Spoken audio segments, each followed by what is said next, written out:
let's start with, so this talk is about Gemini Code Assist, it's about code assistance. So I thought, well, how can I, pitch this or present this to a friendly technical audience? So I just used, for this, I used Gemini Code Assist to ask me from the IDE. And it suggested me more or less the structure that I'm going to follow, right? So we're going to have some content and I tell you about what Gemini Code Assist is about, why do you think it's useful, and what is the Google experience about code assistance overall, and then I'll try to illustrate some points with a demo. Okay, so let's start. Well, probably you heard about this. Everybody's saying, we are in the next AI revolution. Probably your reaction to that could be similar to that one because you're probably very used to a lot of people, non-technical people telling you we are in the next revolution, whenever they want to pitch something.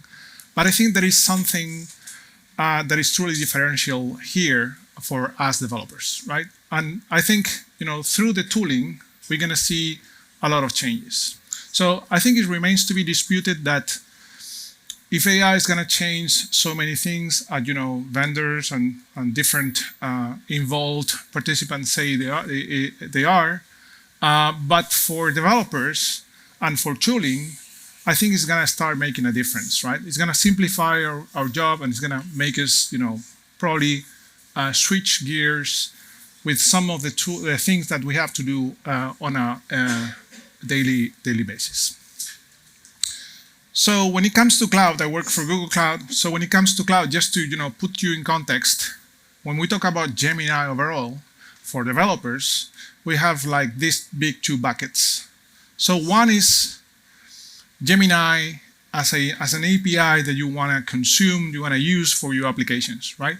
So that's just another cloud API. So there are AI, assistants that you can use to generate text, images, to parse information overall, and that can be integrated in your own application, whatever flavor you prefer for the application.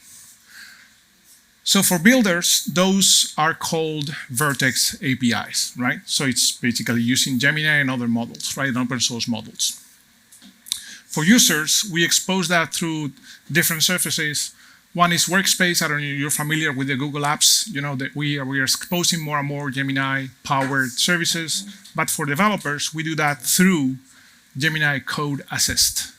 So that is basically a tool that helps you, code, right? And helps you with code-related tasks that you perform on a daily basis. It's all powered by the same infrastructure. For Gemini Code Assist, we're talking mostly about the Gemini model with different flavors. So what you're gonna see, and what I'm gonna talk about next, is about Gemini, the models, the family of models, right? They are basically the tools, which is the focus of the task, are consuming the different Gemini models family. Okay, so why this talk? Because, well, this is related to I think everybody's here, and it's about productivity, and it's about flow, and it's about happiness, right? So basically what drives developer productivity are these three things. One is, something that is very valuable that makes me skip 80% of the meetings. I don't skip them, I'm not that lucky, but I just join late because, I'm doing something, I'm in a state of flow, right? That is extremely valuable. I don't want to break it, because it's hard to achieve it, and while you're on it, you're being productive. The second one is feedback loops. And cloud providers, we are not cloud providers. Cloud technologies are, and also providers, we are partly guilty of breaking those feedback loops.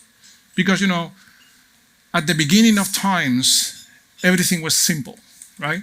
You were coding your application, you just had, immediate feedback, you compiled, or it was, interpreted, you ran it, and you got whatever was wrong, you got your logs, and off you went, just changing and adapting the application until you got to a point where the thing was running the way you wanted, right? Nowadays, it's not that simple. We deploy on different servers, we containerize, we deploy in the cloud. Kind of, the feedback is broken, right? So we want that back, right? And the third one is the cognitive load. Again, if you're old enough, life back then was simpler and not so good in the other sense, in the sense that we didn't have access to so much valuable information. Today we have a lot of access to very valuable information, but it comes with a price, and the price is the cognitive load, right? So it's a lot of things you have to check, a lot of things you have to go to understand how something is done, and for development that is not so good, right? Because it overloads you and it gets you out of the flow state. Okay, so that's it. We already know that what really drives developer productivity is not that. At least to me, it's coffee, right? But anyway, let's talk about that. So it's not me saying that. This is a survey run by Stack Overflow that covers AI-assisted coding, and it looks like there is a strong tendency to start using those tools more and more amongst developers. And there is the perception of increased productivity and on doing more things when it comes to things that we don't like that much, like unit tests or writing or improving somebody else's code, all those things, right? So those tools can be really helpful there. So inside Google, we have an ongoing effort to understand how these tools and how developer productivity evolves through time. So for that, we have something that is called DORA, DevOps Research and Assessment. This is a yearly research effort that we run. It's driven by a lot of interviews inside different companies and organizations, mostly focused on developers. So we try to understand how improving the development life cycle improves the overall result in the company, right? Things like these are the 4 indicators, like lead time for changes. Basically, we are saying, okay, the more frequent you deploy, the less errors you get, the faster you correct those errors. Those are things that are impacting, in this case, developer productivity, right? So this year, 2024, the DORA research, there is a report that we generate based on that you can read. It's called the State of DevOps. So the report was focusing on code assistance, right? So these are the results.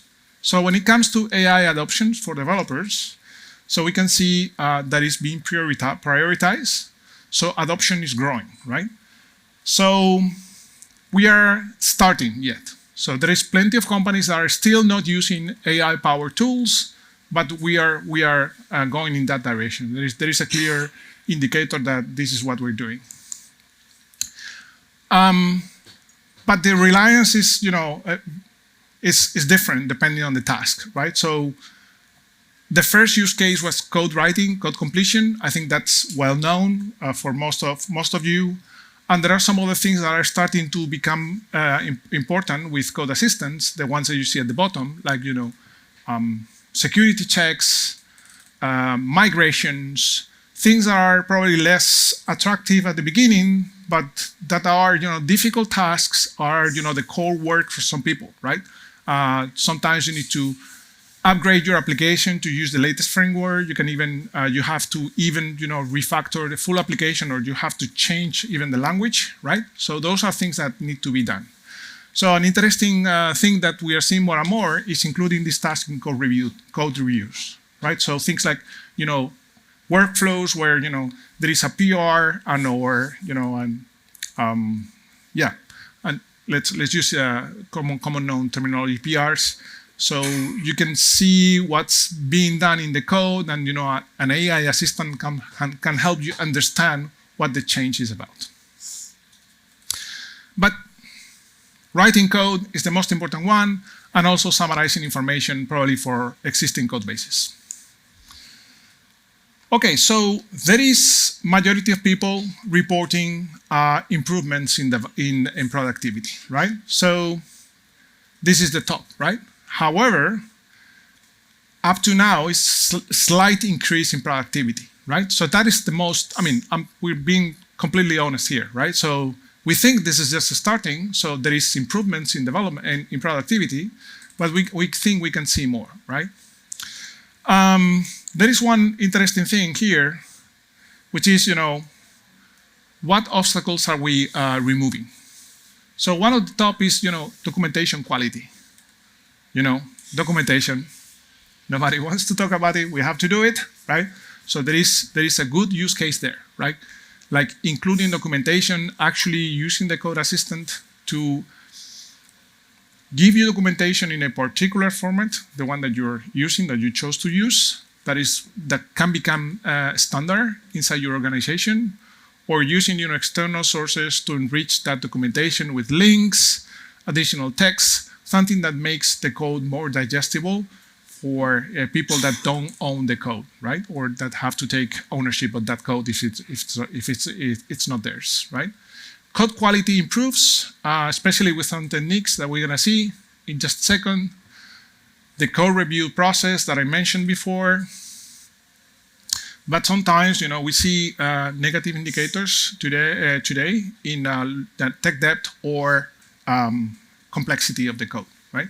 Because sometimes, the code that is being generated is not fully owned by you yet, and our code assistance can become better.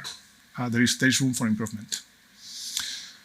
So there is, about developers, there is one thing that is important, which is, flow gets a positive outcome, right? So you get less interruptions. You can stay more on the task, and I think that is really important. And you get an increased sense of just job satisfaction. In the negative side, we saw this, which is, was surprising, which is a decrease of, the amount of time you feel you're doing valuable work, right?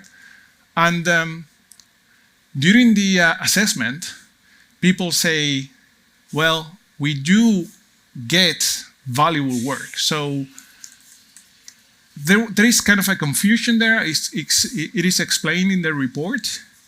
Our explanation for this, and I think this remains to be seen during the next years, is that because there is basically more free time to do other things, right? Overall, right? So this is the valuable work is related when you talk to a developer with what they feel impacts their users and the rest of the company. So it's not only valuable work for themselves, it's also for the rest of the company. So I think the end result for this, and I'm gonna wrap up this part before I talk to you about the impact inside Google, is that developers are starting to trust AI assistants somehow, but there is a long way to go yet, right? So the most part, they somewhat trust it, and there is some distrust yet, because, results are no good, because there is a lot of prompt engineering involved, and because maybe, because of the way the tool is organized, sometimes it breaks your flow, or it just doesn't produce the results you're expecting. Okay, so we have inside Google a team that is fully dedicated for this. It's a multidisciplinary team. We have, of course, software engineers. We have behavioral psychologists. We have social scientists, PhDs, a whole bunch of different people that is studying how developer productivity evolves inside Google, because that is very important for us. And it's a kind of two buckets, like third-party software and first-party. When I say first-party, it's, the software that Google develops for the outside world, like, I don't know, think about Gmail or YouTube. And then third-party, which is, the infrastructure that we develop so other people can build applications on top of it, right? So, yeah, there are some things you're interested in knowing how we measure developer productivity. There is this podcast by two of the top experts in this field. They're Googlers. But this is important to us, right? So we measure this all the time through the tools that we expose for developing code. And there is a lot of AI assistance, right? So we have our own IDEs. They're based on tools that are well known. Code.ss is one of those. And the first thing that we started with was code completion through code search. So there is one, I don't know you know, but Google is monorepo. So we only have one repo. And one of the big advantages of the monorepo, despite all the disadvantages or challenges it has, is search, right? Because it allows Google to reuse code and reuse with the code, reuse best practices, and basically not build from scratch every time, right? So code search is hugely important, and code search was one of the first foundational stones where we built AI assistance on, right? So now we're exposing all those services through the IDEs inside Google. So you get suggestions on code completion, and and it's also part of the code review process inside Google. We don't have PRs. We have what we call CLs, right? Change lists, but it's same idea. Okay, so that's it about developer productivity. So it's something that is evolving. We can say overall that is impacting positively developers. So let's move to Gemini Code Assist specifically, right? So what can Gemini overall, what can Gemini do for the developer? So there is a point of contact in every of the steps of the software development lifecycle. The one that we're gonna be interested in here is basically design, build, right? And also we'll try test, but we can go up to day 2 operations, right? This is not gonna be so much developer work as operations work, but you probably know boundaries are getting blurry, so sometimes you just go end to end and you are taking ownership of a small application the whole cycle, especially if you're doing a cloud model or some other people call it modern model. So Code Assist, the assistant developed by Google, is available. The surface is the IDE, right? So we provide support for the IDEs that are most common in the market. So it's the JetBrains ecosystem, all of them, through the JetBrains gateway, and Visual Studio Code, right? So Visual Studio Code in different flavors. So Visual Studio Code, VS Codium, Code.ss, you name it, right? The one that you like the most. Android Studio is coming soon. And we also provide support for 2 tools that we have that are fully web. One is Cloud Shell Editor. So you have a Google Cloud project, you can spin up a VM, it's free. And with the VM, you will have an instance of Code.ss running on the cloud. Gemini Code Assist is configured by default, right? And we have another offering, which is more enterprisey, which is called Workstations, which is basically a developer workstation in the cloud. That one is, as powerful as you want, but of course, that is not free. So how do you access Gemini? Today, you do it through an extension or a plugin, depending on the IDE you're using, which is called the Cloud Code plus Gemini Code Assist, right? We are planning to decouple those. So Cloud Code is a tool basically that allows you to simplify development on cloud runtimes with Google, right? So we started putting Code Assist there. In the near future, we're going to decouple that, and you will get an extension just for Gemini Code Assist, both in JetBrains and VS Code. But today, you get it through that extension that you see there. You will get the Gemini icon, and that is fully integrated with your IDE.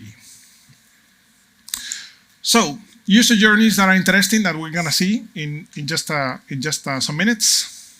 Well, writing code, code completion, suggestions, chat about code. Mostly chatting about code in a way that doesn't break your flow. That is important. And the third one is analyzing, optimizing, and refactoring code. That is something that you probably are going to do at some point. So code completion, you probably all know about this. Completes codes as you write code, right? So some things that are, plus features is that it's going to provide you more information. Like, if the information that we're giving you is heavily based on something that is out there, we will tell you about it, right? Because, that's the way, the AI models work. I think that is important because there is in the community, there is some licensing work to respect, right? So this is important. So when you get a big chunk of, suggestion that is coming from somewhere else, and it has some licensing implications, Gemini Code Assist will tell you, right? And it's up to you, and you should have, of course, to honor that license. The second one is to explain code, right? So that's going to be about context. We'll see that in a second. But depending on the context that we have, we can do a good job on explaining a code base, so you can start working on something faster. The other one is generating unit tests, right? So you have your code, and you need something, scaffolding, or even something that is half working or even fully working, depending on the day of the code assistance, just to start doing your unit test. We'll see that as well in the demo. You can also fix errors, right? So fixing errors is part of a daily job. Sometimes, you have to do some research, you have to debug, you have to go to the API documentation, you have to refactor some code because you were using an old framework version, whatever, right? So Gemini can help you out because it's gonna grab some of that information and gonna expose it in the IDE, right? So I'm not saying all the time, but sometimes you're gonna get valuable information to fix code. There is something that is important, that is local code base awareness, which is, okay, I'm pulling some information from a Git repo. So probably some dependencies as well. I'm gonna get all that code as context for the results that the assistant is gonna provide me, right? Because there may be some, packages, best practices, even documentation that should be part of what the assistant is giving me as a result. So that is the local code base awareness. So it's gonna be based on the workspace that you have enabled in your IDE. So it's not just the file you're working with or the files that you have opened. You can have the full context of the whole repo that you pulled. And this is becoming more and more important because the context window of the models are increasing. Today, we're not using the 2 million token context yet, but Gemini has that. So in the near future, hopefully by January, we will have those kind of context windows, so you will be able to push a really huge window to Gemini to get an improved result. One thing that we can do is, going even more, we can plug into existing code bases. So let me show you how that works. So imagine you have some, several, not just one, code repositories you want to integrate with. Liferay with best practices, widgets, things that you've seen during these sessions, things that you want to incorporate as part of the results in your code experience every day. Those best practices or new features are gonna sit on internal or public code repositories. So what we do is we have a repository connector. We have something that is called Developer Connect. It does connect your cloud project with those particular repos, and then it indexes those repos so they can be consumed by Gemini as well. So Gemini will generate the overall result, and it will use the index to optimize the result, the different results based on the code that you have, right? So that's what you'll get. So basically use the context that is in the local folder, the context that is coming from the files that you have opened, and also the context that is coming from the repos that you have connected to through the index. One last part that may be less interesting to you, but is very relevant as developers, but it's more relevant to measuring productivity, is the dashboard that it produces when it comes to understanding how well the model is doing. How the number of queries that are accepted, the number of queries that are not accepted, how the different active users evolve, all those things. We also expose those metrics through cloud logging and cloud monitoring. And we're doing a big effort because this is going to be a big chunk of code assistance, which is, exposing those in, deep dashboards that help, organizations understand if they are actually improving or not in code generation and code-related tasks. Okay, so Now let's go to a very quick demo. One of the things that happens with Gemini Code Assist demos is that it's very hard to do a deterministic demo because the model basically does whatever it wants. So I'll try my best today. And things that I've tried, I don't know, half an hour and worked, because of refining prompts, so I could get a 5-minute demo, may break completely. So caveat emptor, okay, I'll go to the demo. Okay, so here's my editor. I'm not gonna, this is just the example of Cloud Shell editor. I'm gonna be using the local VS Code. So I had a Python code base here. So the first thing that we could do is ask how this relates to Liferay. Well, I'm just joining the Liferay ecosystem, so I don't know. So maybe I know how to code Python. I don't. I will use Gemini to understand how to deploy that Python code in a service like Cloud Run, which is a serverless service. So I will use Gemini to help me understand if I'm doing the right thing or I should move to something else, right? Sorry? Yes. That's okay? Bit more? Okay. Real estate, screen real estate is a scarce resource. So, especially when you get old.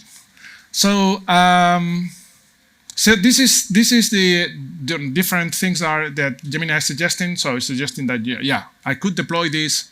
I could integrate this with a widget. It's telling me, well, use the API-based communication, expose you probably with Flask, something like that. And then, well, you need to be aware that, authentication is a thing, unfortunately. So probably your application will be using authentication. You should be using some kind of, JWT token to handle that, integrating with Liferay and all that sample. And it's even giving you a workflow of what to follow. Those are just general steps, right? Okay, but I do have a code base here. And the first thing I want to do is I want to understand what it does. So I'm going to use Gemini for this. So while Gemini is explaining the code base, this is basically what we have. So we aim to containerize the application and hopefully deploy on Cloud Run. I don't know if I'll have the time, but I will try. But we have a SQL PostgreSQL database that is being consumed by a Python application. I have a specific Python file that is taking care of the connectivity to the application, to the database itself. I don't have a main.py file yet, so the one that is going to expose the API using Flask, that is my intention. And I have an API spec, right? So I can start working with something, the Swagger file, right? YAML definition file. I would like to generate some unit tests that I don't have, right? And as you can see here, I would like to containerize the application using a Docker file. Okay, so I'm gonna give some context. As you see here, I didn't have any. So I'll try again. So when I have this open, and then you can see how the context works.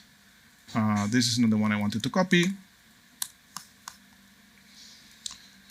I'm gonna ask Gemini again.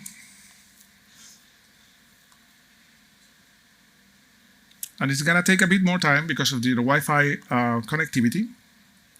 I'm using the regular model. If speed is something you're worried about, you can switch to Gemini Flash. So it's going to be less accurate, but way more, way faster. So, well, it's telling me about the imports. It's telling me about, the package, how I am creating the database table with create tables. And it's basically explaining me this file because the file was selected, right? So let's start with something here. I see that there is kind of an issue here with code, right? So this base class is giving me some trouble. So I'm gonna use Gemini to try to find out what's going on with this. And I have this this to remember all the prompts because I just have limited time. So let's see what's the problem with base. This is a very general question, right? Let's see what it comes with. Okay, so it seems like I have this defined in 2 different files, and I'm importing this twice, and that can generate a circular dependency that is bad, right? So I can check that, what Gemini is telling me, going to the connect connector py, and seeing that, yes, I have base here as well, and I'm actually importing declarative base here again, and I have this as well. So that means I don't need this, right? So I'll just remove it. I'll import it from connect connector, and I don't need this as I'm getting that from the file that I'm importing. And the problem went away. So trust me, I just went through what Gemini told me. This is what it's telling me. I have a circular dependency. It's already imported in undefined in the connect connector, so I don't need it, right? Okay, so let's use Gemini and ask how can we improve. And I'm going to use something that is, the reference with @ and the reference allows me to go to any file that I have in the code base and use it and push it as context, right? So it gives you more control on what the model is doing, right? So there's going to be probably some suggestions. The way I've done it is through here, just the chat. Kind of, sometimes okay, sometimes kind of breaks my flow. So I'm going to show you a different process, right? So yeah, it has some considerations about, the relationship model, the way I'm managing the IDs, or how should I, create tables in a separate file, which is the best practice. But here, the first thing that I'm reading is that, I have no documentation, right? So I'll go here, I'll select the code, I'll type, Command I, because I have a Mac, and I will ask to generate documentation for the code. The way this is going to be exposed, I think, is very friendly for developers, which is, diff file, so I can see what's happening, and I can accept, the changes or not. So basically, it's just, selecting some comments here, and that is fine because I have no documentation whatsoever. So I just accept it and save it, right? Nice. So now I have a file that at least it's not throwing any errors and it's properly documented. Okay, but I don't have the main.py, and this is what I want, right?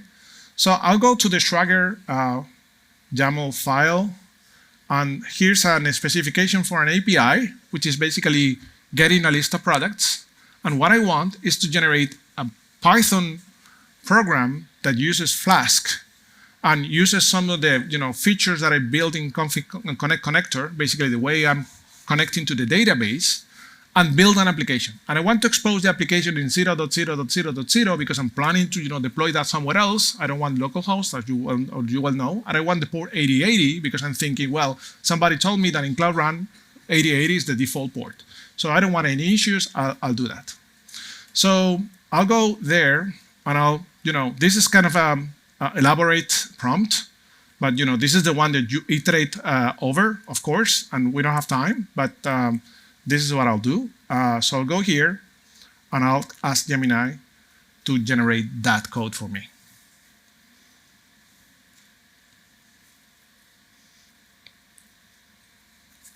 It's going to take some time. It will use this. The chat is empty, so the history is part of the context. You want to use it. I didn't. So I get this. So this is a main.py. So I have a quick look at it. Looks okay. I'm exposing a get, to get a particular product. So the thing that I have to do with this is to try it, right? So let's try it.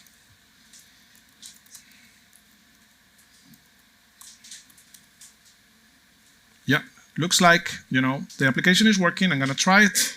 I'm going to do curl.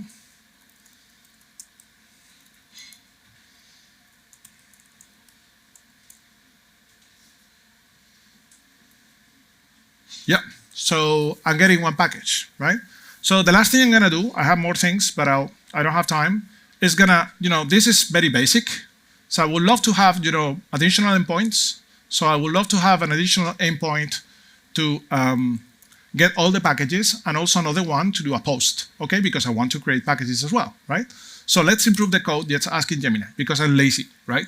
Probably it's gonna take you very little time to just add these 2 routes if you are proficient with Flask, but I'll use Gemini for that.